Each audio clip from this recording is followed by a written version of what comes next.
Dhe të dy bashk, Albin Kurti dhe Edi Rama morën pjesë në konferencën e Barcelonës të organizuar nga ekstremi i madh i Europës drejt për drejt kundër presidentit Trump. Dhe ky është fakt.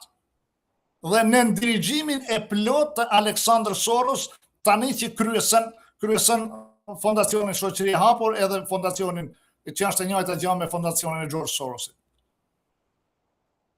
Kështu që Albin Kurti ka treguar me fakte që është anti-amerikan. Pra ju po thoni që presidenti Trump nuk ka simpati për kryeministin tonë Albin Kurti? Nuk mendoj që ka me kalu kohë shumë e gjatë që ka me jarë për shtjeshi Albin Kurti. Për dërheqje? Jo, refuzimi, sepse ka ba dy refuzime, mund të ketë të tjera për të vërtetën, po ato që ne i dim publikisht, të më thamë.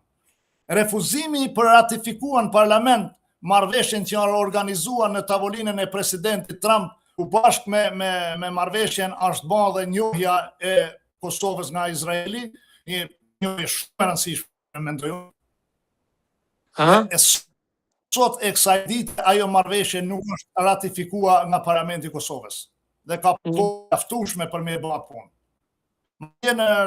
Në mos qosha gabim, ka kanë 2021, në verën e 2021 i kam bërë një letër që se ka kthyer kurrë Albin Kurtit, si kryeministri i Kosovës, dhe i kam bërë thirrje për ta ratifikuar atë.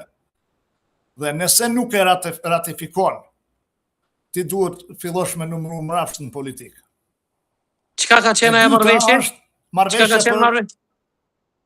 Marrëveshja që ka realizuar Abdullah Hoti në tavolinën e presidentit Trump. Po e kam qartë, po. Mas e keni harruar ju, po. Po, se kom harru, Ajo marrëveshje ka kanë shumë dimensionale, dhe du me pru dhe rëndësinë e saj. Të gjitha marrëveshjet apo urdhrat ekzekutiv që ka realizuar presidenti Trump në mandatin e parë, administrata Biden i ka bakan. Një ndër të vetmet, se unë nuk e të kam raportin e plot, një ndër të vetmet që e ka rikonfirmuar administrata Biden, ka kanë marrëveshja që është realizuar në tavolinën e presidentit Trump me Abdullah Hoti, në kohën kur kryeministri i Kosovës ka kanë Abdullah Hoti. Okej? E dyta vjen një grant prej $200 milion, lexova diçka sot, bile kishte një reagim të institucioneve amerikane për refuzimin e një granti prej $200 milion, grant. Mos harrojmë të grant. Për gazifikimin e Kosovës. Se çfarë ndotje ka Kosova për termoelektranat si gjuni atje në Kosovë, dhe çfarë teknologjiet janë ato e dini ju më mirë se sa unë. Dhe perspektiva jo vetëm e Kosovës, po e Shqipërisë dhe krejt Ballkanit është perspektiva e gazifikimit.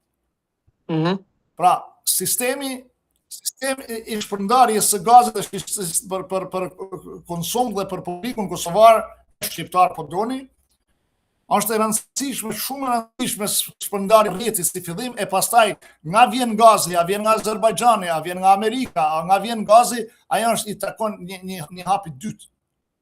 Por refuzimi, unë për vetën time nuk kam një besoj dhe ju mund të keni informacion më detajuar, po unë nuk kam një gjua ndonjë sqarim përse e refuzon një grant. Nuk po them hua, është grant. Grant do me thonë me të nimu të shteti Amerikan. Kryeministri Kurti ka refuzuar, po thonë, ja? Sepse refuzon. Jo i herë, po 2 herë. Po. Dhe marrja pjesë. Dhe shiko tani, ne jemi kombi vogël dhe ne nuk përcaktojmë politika e mëdha që bëjnë Shtetet e Bashkuara të Amerikës. Ajo që kombi joni vogël në Shqipëri, në Kosovë, e ka për detyrim, duke shpreh dhe vullnetin e popullit shqiptar si kombi më pro-amerikan i botës, duhet kanë unison me politikën amerikane. Meqense se për fatin ton të mirë, interesat amerikane në Ballkan përpuqen 100% me interesat e shqiptarëve.